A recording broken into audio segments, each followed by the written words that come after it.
Hello, my Gamma friends. Welcome to the show. I'm your host, Smash Trivia John. You can find me on Twitter, Facebook, YouTube, TikTok, and Instagram by searching Smash Trivia.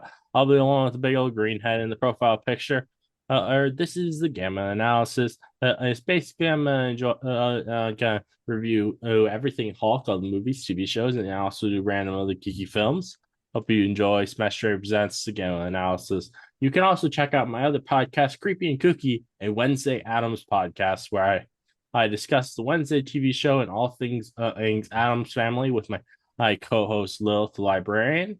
I want to ask everyone listening, if they could please do something for me, please share the hell out of this podcast with all your friends. If you don't, Hulk will be angry. Now let's smash right into this episode.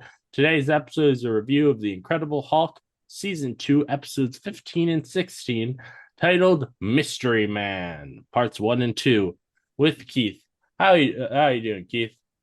I'm doing good, man. I'm doing good. I'm excited to talk about the Incredible Hulk from the '70s with you. I'm eating my favorite. It's not a green treat. It's a red treat to counteract how much green is going on in my room right now. My Swedish berries left over from Halloween. Damn, they are Oh, good. But yeah, nice. I'm stoked. Excited to talk Uh, about it with you. this these episodes were really good. Though I do think there is one pretty big plot hole to them, which is Oh that shit.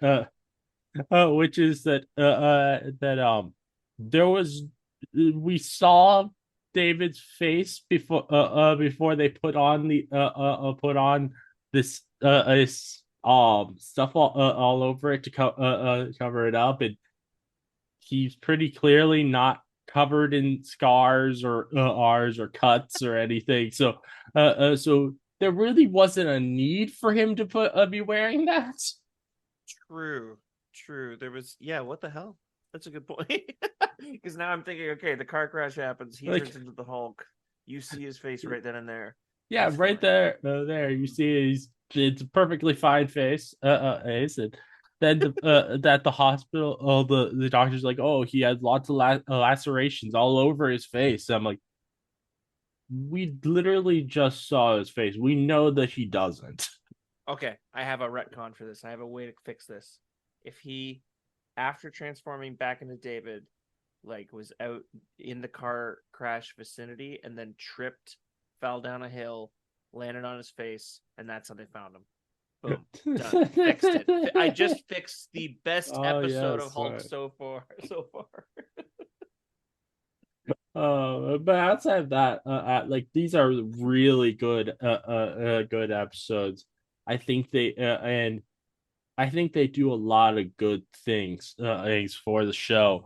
Like, and it's really interesting. It's like actually getting interaction between Jack McGee and David, even though David didn't know he was David for most of the time, but still, But his character comes through, right? His oh kindness yeah. and his intelligence and his reasoning. Like this person who doesn't even know who they are, they're still able to be, 90% David, maybe not particulars of their life or their name, but they're, as far as from what Jack McGee should be getting out of it, he should now know that he's not just chasing a monster, he's chasing a very intelligent and kind person Yeah. who did him a solid over and over and over again.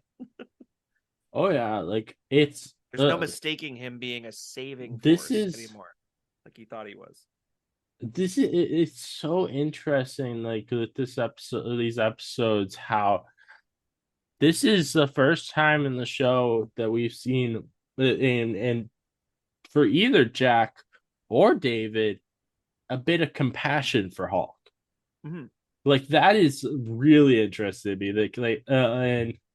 And David particularly is like, don't you think you should want to help Hulk Mm-hmm. since Hulk has saved your life? Yeah, and there's no mystery at this point. Like David, I don't think know or thinks of Hulk as clearly he's saving people, right? And he hears about them afterwards, and he knows that okay, even though I consider myself mentally separate from this monster, he's not doing monster things. He's just kind of scaring people sometimes, but mostly he's saving lives out over and over and over again. So he knows that there's a lot of good to be had by keeping this creature inside him. Um, but the way that this show, these two episodes, and it's a sign of the times too. Like you wouldn't get such a long kind of, I wouldn't say drawn out. It feels drawn out to today's audiences, I feel like, but it's just normal for 1980, like to have a two-part episode where it's two men surviving in the wild. And I love the survivalist aspect of it because that's a great Oh backdrop yeah. for these two characters to have to interact. And for Mm-hmm. the head trip of like he doesn't remember who he is and he's talking to the guy who's been chasing him this whole time is brilliant. But yeah, it's reminded me of a great movie called The Edge. If you've ever heard of that one with Alec Baldwin and Anthony Hopkins, basically like they have a helicopter crash on a mountain and they have to survive a grizzly bear and Mm-hmm. get back home, back to civilization, That's and it's awesome. But yeah, it just survivalist kind of dramas, uh, taking from that and turning it into, in my opinion, the best episode we've seen so far. and like everything is written really well. And though I do think they overused the flashbacks a little bit. I think the flashbacks really worked Mm-hmm.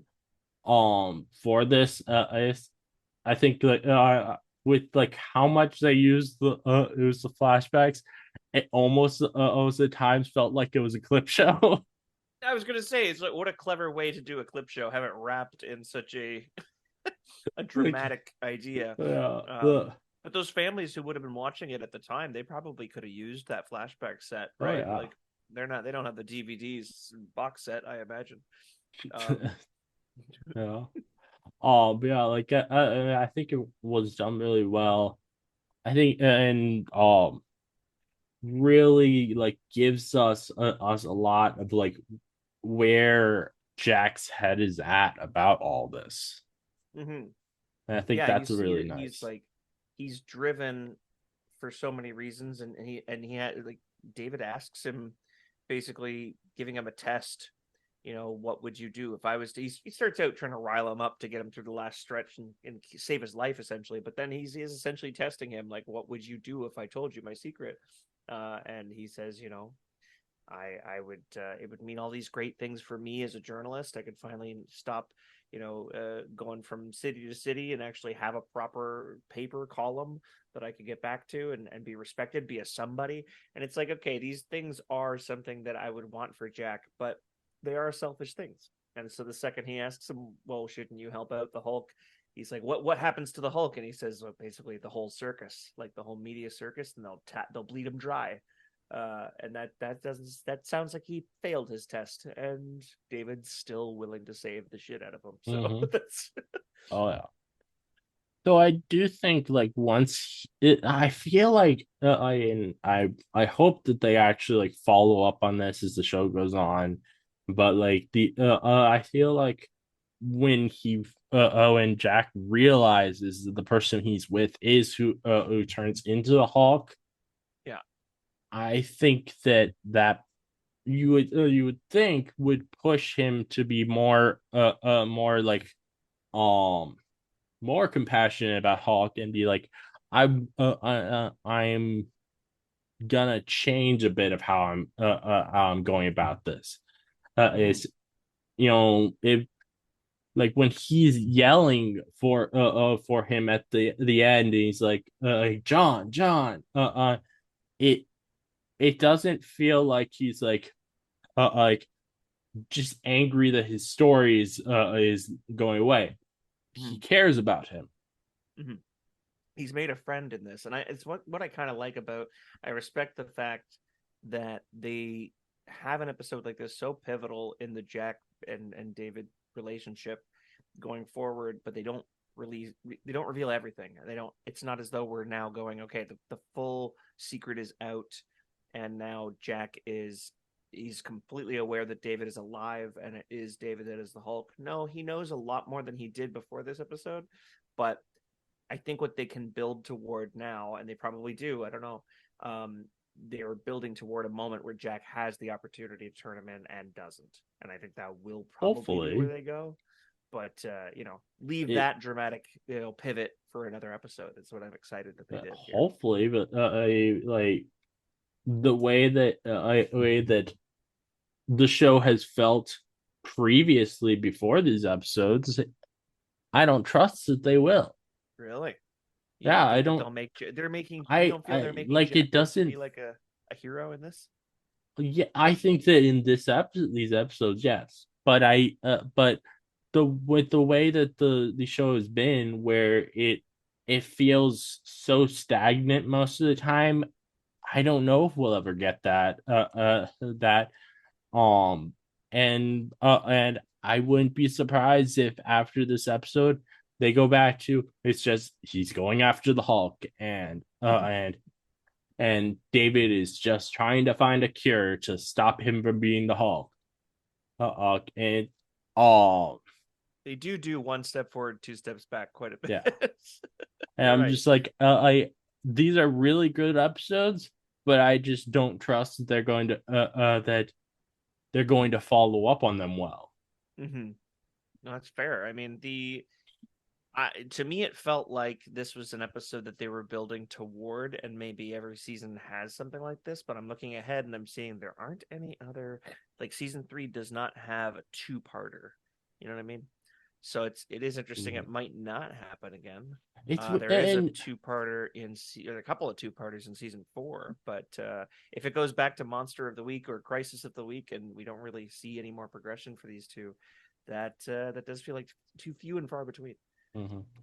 But also though I think it's weird that they just that they chose to do these just randomly in the middle of season two and not Mm, choosing to make this be like the finale of season two.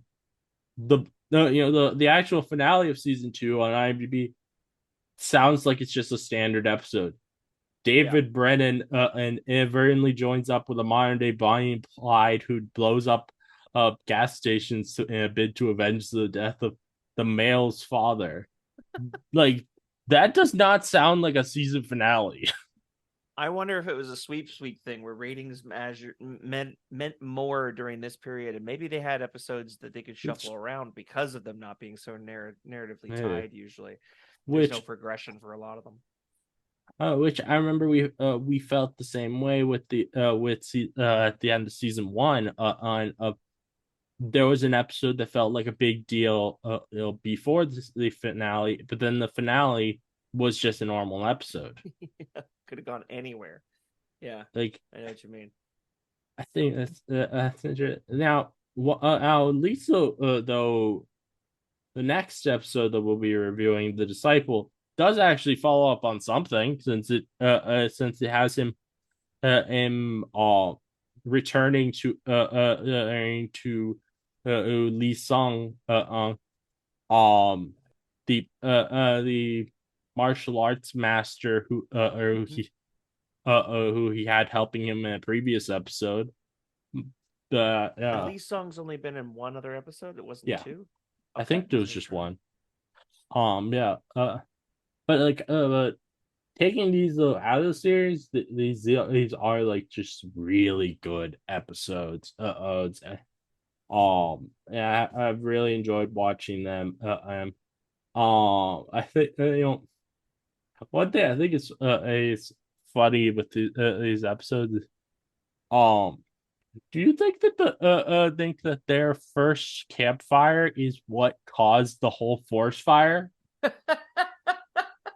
I'm pretty sure that Mm, that's what they were trying to say what happened, that which is I thought it was the wild. plane crash Uh, that caused the forest fire, but I'll be honest, I didn't catch if they did make a reference to the campfire being the issue. I thought it was the plane crash, but um they just said that they that would be saw pretty sad. smoke, but no fire, which they had been covering up their campfire, so they obviously wouldn't have seen the fire. But and then later they said that that smoke that they saw caused the forest fire, Yeah. which Damn. is Okay. It could have been very, very careless on David's part or John's part. I guess maybe that's one of the things he forgot was how to put out a fire. It can happen. I Who's uh, amnesia? I do find it really funny how like his amnesia was very convenient in these episodes. It was where whenever they needed something bit of knowledge, it's like medical knowledge or reading maps, he just instantly gets that. They had so many conversations where it was purely just David not knowing his name. And he had everything else he needed to keep them alive. And it's like, well, yeah, that is some convenient. Can you imagine? He was just like, he's like, oh, can you help me with my leg? I don't know. I guess you're gonna die here. Here come some wolves. I'm gonna run. But he didn't forget how to be a hero. I was thinking the whole time watching these episodes that the way that they're like getting closer and closer as the time goes on and they're becoming friends, becoming closer. My wife watching this 100%, I could hear her in the back of my head saying like, "Oh, I hope they get together. I hope these guys kiss." It's just like I can see a part of me was I rooting for this, but I not quite. bet there are people out there who ship Oh yeah. David and Jack Oh, for together. sure. Did you hear that? Did you see the one mistake or catch the one mistake where David calls Jack John? I did not catch that, but It's really weird. It's when they're talking about whether Jack's leg is gangrenous or not, and David just looks at Jack and just calls him John out of nowhere. And I went back and I was like, he must have been it must have been on David's face, and I just heard Jack's voice. It's like, no, no, that was his mouth moving saying John. They wow. even got fucked up on the set. But yeah, these two episodes felt like a breeze. They were so fast paced and just exciting, just to see these Mhm. two characters get closer and closer. And you really didn't need a lot else happening, but like there'd be footage of like actual forest fires and footage of actual wolves in front of forest fires. Like all this footage that Mhm. they're either repurposing or just catching is fantastic stuff. Um, yeah, it felt like a Hulk movie. Yeah. Oh, you know, one thing, and I would have to like go back and watch like the first two episodes to make sure. But I seem to remember that the that when Hulk like got like saved that little girl and bent that guy's gun by a river. I seem to remember that being in the second episode. It's and in this they frame the flashback as if it was before the before Jack McGee thought that David was dead, and that's interesting to me. Like, makes me wonder if they decided to switch some of the orders of how of the timeline. It could have been. I'm trying to remember if his first transformation happened because he clearly they're looking for the Hulk when they're doing like tests and at the lab and the lab explodes. They're like not sure. I don't even think David knows he's the Hulk yet. He just knows the Hulk Mm-hmm. exists. So maybe that was the first time is him going out and meeting that Yeah. girl, and then he wakes up somewhere confused and then goes back. But I was just pleasantly surprised that we got to hear about my beautiful Elena Marks, Dr. Elena Marks again. Forget all those other women that and girlfriends and wives that David's had since. But I just missed her. Didn't get to see her, but it's nice to It's hear her funny. talk. Something that I find really funny about this. So they bring up landmarks and Caroline. They still don't. They're still ignoring the fact that he had a wife before the Yeah, events of the originally. show. Yeah, I Like mean, that, it's like it's so funny to me how like the first episode of the show literally says that the reason he did all these experiments is because of his wife dying, and now yeah. they just act like she doesn't exist and she's not one of the women who are important to him. Well, yeah, even when we saw what was it, the premiere of season two, he's just marrying some other woman. It's like, oh, he had like a full new marriage that ended in tragedy again. And it's like, okay, well, I mean, does he think he's just supposed to have marriages like this, or does he just not remember that he was married already?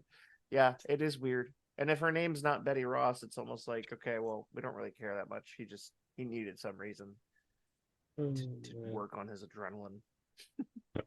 This is funny. Oh no, that's really funny. Trying to think. I really Um, liked David's similes for describing his amnesia in different ways. He said to the doctor at the beginning, he's like, it's like I was just born in this room. And then later he's talking to Jack and he's reminded of something and Jack's like, oh, did I just jog your memory? He's like, sort of. It's like dropping money into a soda pop machine. There's no soda yeah. pop. I was like, why are you so good at describing amnesia, man? Like that'd be the first thing I'd forget. The if I remember right, you've told me you don't usually watch like the teasers at the beginning of them any of the episodes. You just get past those. Try Um, to. in the teaser, or they have it was um they edited it cleverly to make it so it looked like Jack would find out the banner is alive in this. I, I did notice that. I caught the tease at the second episode, I think it was. The Yeah. first tease, I saw him driving around with some lady, and I was like, okay, skip ahead, skip ahead. Um, but I love that you get thrown into this so quickly with that first episode being like, oh, you think it's just that it's another hitchhiker mishap. And it's like, nope, this is how we get to the amnesia. And look, 10 minutes in, and he's all bandaged up. And I love that reveal too, where it's all from his eye perspective. And then as soon as Jack lays his eyes on him, he's the first time you see that his head's entirely wrapped. I thought that was awesome. But yeah, it's a clever edit. It's a good way to make people stick around to the end of the episode back when it was airing. Well, oh yeah. Well, yeah. Though I do wonder though if like when it was airing, there would have been like people who have been have gone into it expecting that and then were like disappointed afterwards that it didn't happen. I could see that. I'm sure some were. I think that with the way that the episode ends, though, I think the majority of people are probably glad that it didn't all get kind of taken away in one foul Mm-hmm. swoop. It's like, okay, Jack now has a lot more to go on, but he still doesn't. He still thinks David's dead. Yeah. The um the so I think it's just like funny to think about like an alternate way that these episodes could have gone on. So you know how whenever David transforms to the Hulk, he pulls off whatever he's wearing on his top half of himself, right? Yeah, yeah. It's like, get out away from me. You're tickling me. Um, it would be so funny if he had turned into the Hulk while he was trying to pull Jack McGee along, and then Hulk just yoinks the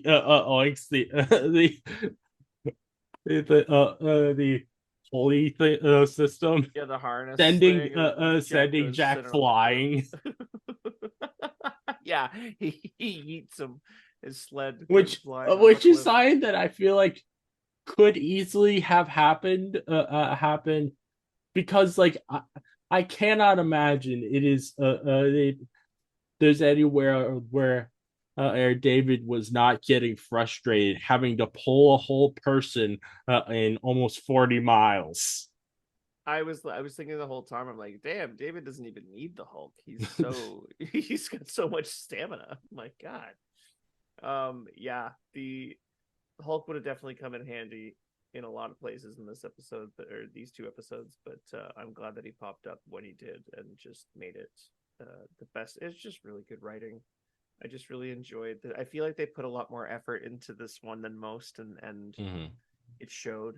Like even just them joking around about like cooking his berries medium rare and stuff like that. I was just like the writing's good, the plot is I'm into it. I didn't even remember the thing that they show his I, face is not scraped up at the beginning, so I'm glad you pointed that out. I mean, like that is just like so funny to me. Like they make this whole point of the episode like, oh, he can't have this can't be taken off his face because he has all these lacerations. His face is just all fucked up, and I'm like, no, no, we literally saw his face. and also, um, they've established previously that if David has injuries, that Hulk is going to have injuries too. Hulk definitely didn't have any injuries. True. I wonder too, like, because I think I can't remember if it's in this show or in most other Hulk things that I've seen where it's like, okay, if David has an injury, all he has to do is kind of turn into the Hulk, and then it's healed, it's gone the next time. No, Um, it definitely in this they have made a point that if he has an injury, Hulk feels it too. Like that okay, was an episode where he got hit in the leg with a forklift, and right, then Hulk was limping afterward. right. Damn, ow. That'll do it. If anything's gonna make Hulk limp, it's a forklift. Um, Right.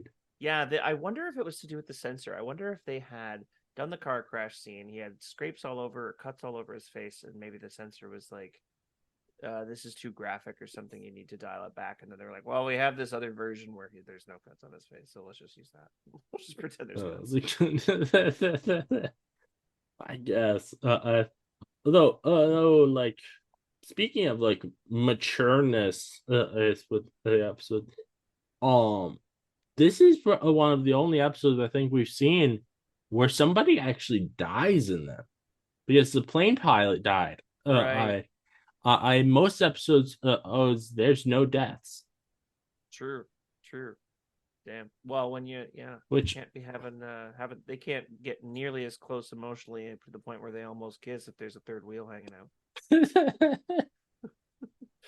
uh, oh, But that is interesting. You're right. The show does not feature death very often, if ever. though I do think I think there's something to be said of like it might be like an intentional thing, not just because of like the TV censorship of the time, but the episodes where we have had deaths were also these special episodes. We had deaths in the first episode with his wife, and then in the two-part art season two premiere, we had Caroline, and Mm-hmm. then we had this. What about I Elena? wonder if they intentionally put deaths into these special episodes to make the stakes higher. I think they have to make sure it feels real. Like even if David can't die, it's like Jack might, and we care about Jack at least enough at this point where he's not a typical villain. He's not a foible. He's not the butt of the joke or anything. He's people you want to see Jack succeed somewhat, and then he goes on about how selfish he is about what he's really gunning for with this whole story, and you kind of take a step back from it, but at the same time, it's like, well, David still feels he's worth saving, so I do too, and it's Uh, like he's not you the know, worst guy in the world just because he wants some success. when they're talking about like the gangrene, oh, I find it so funny how Jack is like just cut my leg off, which is like such a dumb thing to do in this scenario. Like Or at least so you could be using it as a crutch. clearly he's got an infection action because he has an open wound, and there's lots of bacteria around in the woods. You would have a much bigger open wound if you cut off your leg to get so you get probably a lot more infections. Mm-hmm. It's true.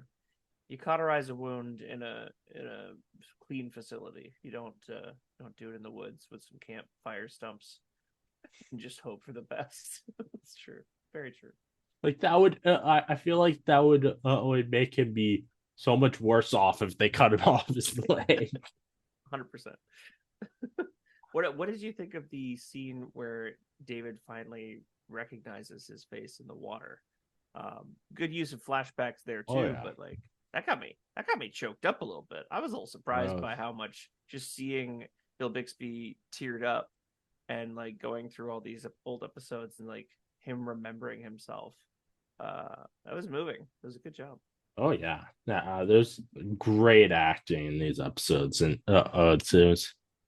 It was just so well done on both with David and with Jack. I think they both did really good jobs of their acting. And though I find it I really do find it funny how like the way that David remembers Hulk is if he's seeing him as if Hulk is in front of him and not Mm-hmm. just seeing the actions happening because because if he I don't think he actually like remembers what happens whenever he's in Hawk mode, but the No, he uh doesn't seem to. but He's the gonna be told. but if you were to remember those, you would remember them from a first person view. You would not remember them from a like astral projection sort of Yeah, view, I guess. yeah. Also, incredible special effects. Like, how did they get David and the Hulk on screen together at the same time, looking at each other? How did they do that? Oh That's crazy. yes. No, but you're right. Oh Like yeah. him dissociating, and that's what makes it. That's what I've always found fascinating about the Hulk is like the obsession with it being two entities, two people. Oh It's yeah. it's a multiple personality kind of story Which or a I disassociated, identity which thing. I someone who absolutely argues that it's two different people. But if you were to remember something Hulk did, it because it is technically the same body, Mm-hmm. you would see it through Hulk's eyes. You Yeah, wouldn't and if see you it from the remember it, from an outside eye point of view. yeah, and if you remember it vividly enough too, and it does the same kind of irreparable like mental damage, is that not? Are you not the same person in some ways? I don't I know. don't know. The But it's it is one of the more fascinating things about the Hulk is that it's not. It is a Jekyll and Hyde thing, and I'm glad that that came up again in this episode. In one of the flashbacks, is they addressed the whole Jekyll and Hyde similarity, because that is two characters. They're always at odds with each other, and Jekyll's just Mr. Jekyll or Dr. Jekyll and Mr. Hyde. Mr. Hyde is like someone who talks to Dr. Jekyll on a regular basis, like inside his head. Mhm. So it is kind of a competition over the body, like I'm in charge now, type of thing. Oh I'm in the yeah. driver's seat. Yeah, I was talking to someone a few days ago about how there have been so many complaints about the new Frankenstein movie. The Oh, either really? oh there's superhero elements. Oh he makes some things feel like Hulk at some moments in the film. I'm like, you you guys do understand that that Hulk is partially based on Frankenstein's monster. 100%. So it Yeah. is sort of Hulk is meant to be sort of like a mix of Frankenstein's monster and Dr. Jekyll and Mr. Hyde. Yeah. To act, it's funny when people don't realize the sequence of events when it comes to They media. also, but also, I just think it's funny because like there are people who are like why would um uh, Leonardo del Toro the be well put superhero sort of feeling stuff in this. I'm like, he's a massive superhero fan. Yeah, he's a huge comic book This character. is the Doesn't he guy have who a makes. comic book series? This is the Hellboy. guy who directed Blade 2. This is the guy who directed the Hellboy movies. This is the guy who has an entire our kids superhero franchise on Netflix. Yeah. It's he. This is someone who has a vampire TV show that he chose to turn into a comic after making the show. Mm-hmm. Yeah, no, he's a huge dork, and I love him for it. So it doesn't make sense to do the thing with like people. I remember the only complaint I've heard so far about this Frankenstein movie, and I haven't watched it yet, but I'm eager to. Maybe I'll watch it tonight. But I haven't watched it yet, and the thing I heard was that even though it's called, is it called Mary Shelley's Frankenstein? No, it's just called Frankenstein. Okay, because the like I remember people saying like, oh, again, it's a departure too much from the novel, and it's like, but look, there have been exact versions of like the novel, or at least as close as they're willing to do in translation to film or television. There was Mary Shelley's Frankenstein with Robert De Niro as the monster in the mid 90s. It was made for TV movie, and it is extremely dry and extremely depressing. And yes, there's themes from that book that are incredibly important to the whole point of the story, but to make a Frankenstein movie these days, you do not want to see the driest, most depressing version. You want to see Yeah. something a little more vivid, a little more impactful. It doesn't have to be I like think a bastardization of the story, but it needs to be a little more the exciting. main thing that I think is important to adapt, because this, and it's mainly because this has become such a misconception among people, Mm. is that The monster's Frankenstein's intelligent. monster is not really a monster. Yeah, He's very much a misunderstood character versus Victor Frankenstein is meant to be the real monster. he's the monster. Absolutely. The thing that I think he's that's the most important thing that I think to me that this film does. I haven't seen it yet either, but like I that's I'm like just make sure that you don't treat the quote unquote monster as the bad guy. yeah, and that's the misconception too with the original like Universal Studios version with Boris Karloff being the monster. Like they just made him this kind of dead-brained creature, and it's like no, he's supposed to be an intelligent creature, an intelligent speaking role. And they did that, and there was a did you ever watch the series Penny Dreadful? No, I have not. I've heard a lot of Oh, good things about it. so fucking good. And the Frankenstein, the Victor Frankenstein and his monster roles in that show are incredibly well depicted. Some of my favorite parts about it, because I did read the book as a kid and I loved how different it was from the Universal Studios movie. But to get the monster right, or his monster right, you have to make him an intelligent being. Um, and like you say, it does come to the irony being that Victor is the actual monster.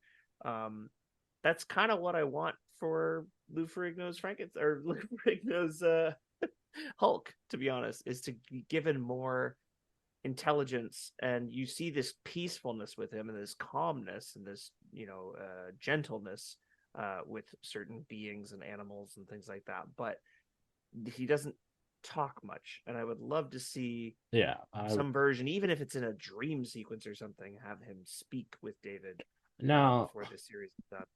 I don't I don't know if there's ever any moment where like Hulk actually speaks in the show. But there are two things that I do know about. One, there is an episode owed. I don't know when it is, so I don't know when we'll actually have to be covering it. But there's an episode where Lou Ferrigno does a dual role, where he's both playing Hawk and he's also playing a character that David just meets in the episode. Oh shit, I think he plays a cook in the episode. that's And cool. like so there's that. So you'll get to hear him speak in that, and Nice. also the '90s is Hulk animated show. Lou Ferrigno does the voice of Hulk for that. Oh, that's wonderful. I did So not know so that. you'll be able, you could hear him actually talking as Hulk in that. That's cool. That's really cool. I remember seeing, and I have no clue, and I don't want to delve because I don't want spoilers for Avengers Doomsday. But I think I saw some rumors that he might be voicing another Hulk in Doomsday, and I just don't know We'll how see. true anything, I because there's doubt it. so many fake rumors, right? Like it's not. I doubt it. I doubt that he's coming back. He's since he seems to have beef with Marvel Oh, over because he doesn't like that they use CGI I for Hulk.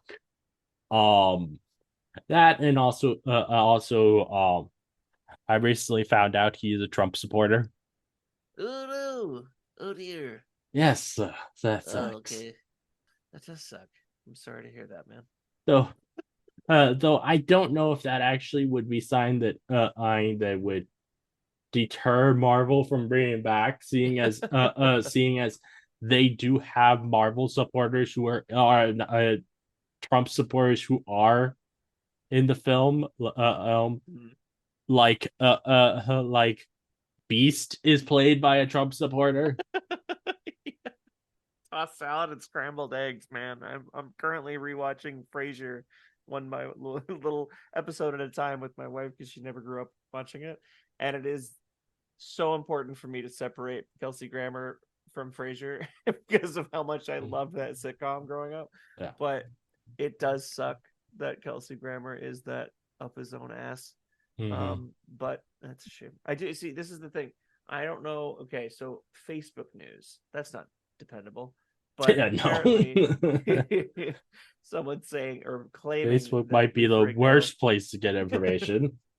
Lou Ferrigno is confirmed to appear as Master Hulk in Oh, Avengers: Secret Wars, and reportedly recorded a they cameo for Doomsday. But I don't know that that's true. yeah, I don't think so. Um, I follow a lot of like the scoopers that actually seem to have real information, Yeah. and none of them said anything like that at all. It sounds to me like that is just like someone making up some random bullshit. Um, and it also Trying to and save production. also someone who doesn't quite understand these characters. Characters. Um, because I'm pretty sure by Master Hulk, I think they're probably trying to say Maestro Hulk. Probably. Yes, it did look like an image of Maestro. Not And that's surprised. and there seems to be a lot of things like that on Facebook where they'll have something people will post like things like that where they're fake rumors and Yep. it'll be fake rumors with misspelled names and stuff like that and like half of them will have like an AI image of the character to try and make you think it's real. Oh, I'm the first person to fall for it now. Apparently, Oh yes, I've the turned into first my person. parents. I'm joining the boomer club. Oh God. Oh god, the amount of times that I have to tell my mom, no, you don't need to believe everything you see on Facebook. It's wild. The amount of like posts my mom will do like that have clearly started from like a chain of like So, hoaxes or she'll post a thing that thinks she's now legally bound for her information not to be used on Facebook. It's like that doesn't legally bind you to anything. That you just shared another yo, post that they can do whatever they want with. I don't remember what uh normally she's my mom is just like random news things she finds on Facebook. She'll be like, she'll Yeah. tell me about it. I'll be like, I just go and look it up myself and be like, no, that's not real.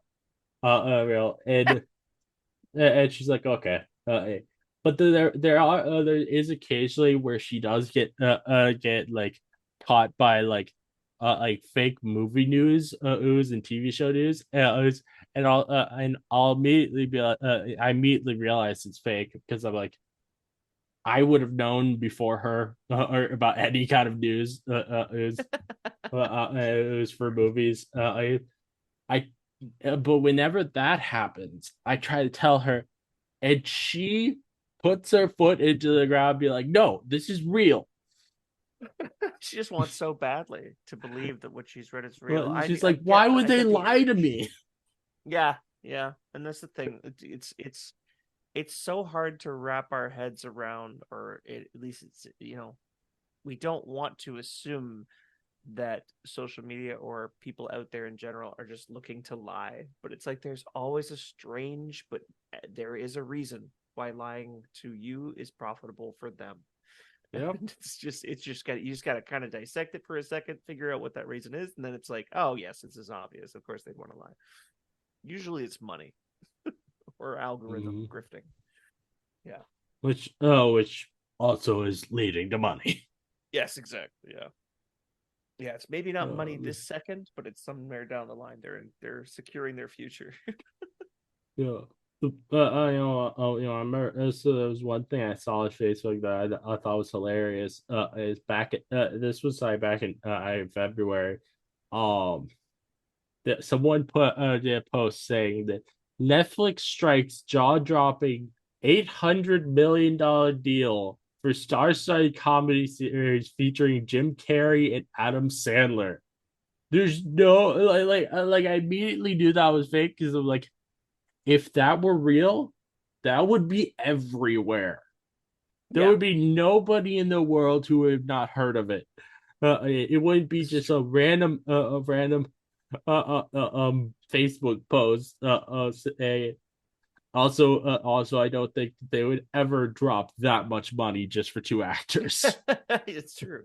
And the thing too is like to in their corner of making it seem more believable is like Adam Sandler has, I don't know if it's coming up soon where it's ending soon, but his deal with Netflix where his movies just he's just making movies for Netflix now. He's an exclusive Netflix guy.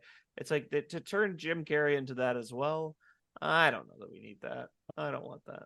But yeah. So the Facebook post that my mom insisted was real was last year. She saw a Facebook post saying that a new Christmas Chronicles movie, the that Kurt Russell Santa Claus that there was a third one that came out because she saw it on Facebook. And, like and they used a fake poster to make it seem like it was real and all this stuff. And my mom was so insistent that it was real. I looked it up. And I told her, no, this is not real. She still insisted it was real, and then insisted that we look it up on Netflix to see if they have a new one out. Well, yeah. I'm rooting for your mom to be right one day, but I sounds like she really needs to be, but that is a shame. It's like, oh my god. You're not real. It's like just imagining her saying that in response to you one day. Like, you know I am. You birthed me. How dare you?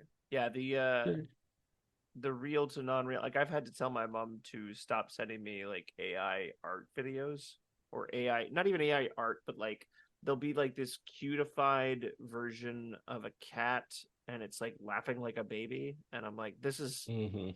this is not for me, just so you know.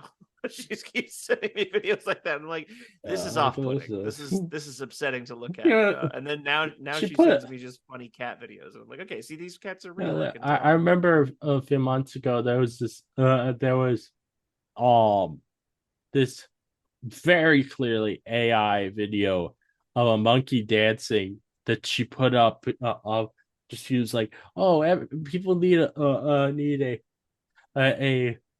a thing to distract them from all the horrible news going Yeah. on and I saw that I'm like, oh gosh, okay. All these to she the way she had described it to I did was like, oh, it's just such a cute thing. This thing looked creepy as hell. What Like was it? what Was it the? AI? It was an AI dancing monkey. Oh, yeah, not a fan. Not a fan. Some of my friends will like share videos to me of like AI Bigfoot or like AI Yeti videos, and I was like, they look. I'm not upset because they look impressive. Like the however they're making them, they do look impressive. I just don't want more of those videos to show up in my algorithm because I don't find them funny. Like that's Yeah. all it is. Yeah. I'm not trying to insult the clear artwork that's going into them. Yikes! Scratch that Oh, from is the there record. Edit that out. I didn't say that. is It's there not what I meant. any final things you'd like to talk about these Hawk episodes? I am glad that 2 seasons in, this show is still surprising us. Like there's times when we'll watch a couple in a row, and there'll be one good one, not so good one, or two kind of bland ones, or middle of the road kind of episodes, and they're still entertaining because Bill Bixby is such a just a damn good presence on screen. But Oh yeah. when you get an episode like this, that's not only Bill Bixby, but also Jack Coulter kicking it ass and taking names as an actor and just showing us why we want Jack to keep pursuing keep Mm, pursuing David, please. Um, it makes me happy. It makes me like this probably got some kind of recognition and rewards. I was very happy with uh this two-parter, and I'm glad we didn't mhm. spread them out. We got to watch them both in one go because it Oh felt yeah. like I say, it felt like a little movie or a season You know, finale. what they, yeah. I remember back when we first started doing these Hawk reviews, and I kept making a joke that I think that like that Jack McGee's actor looks a bit like Willem Dafoe. Yeah. Really, particularly in these episodes, it felt like this really felt like side that you could absolutely see Willem Dafoe in.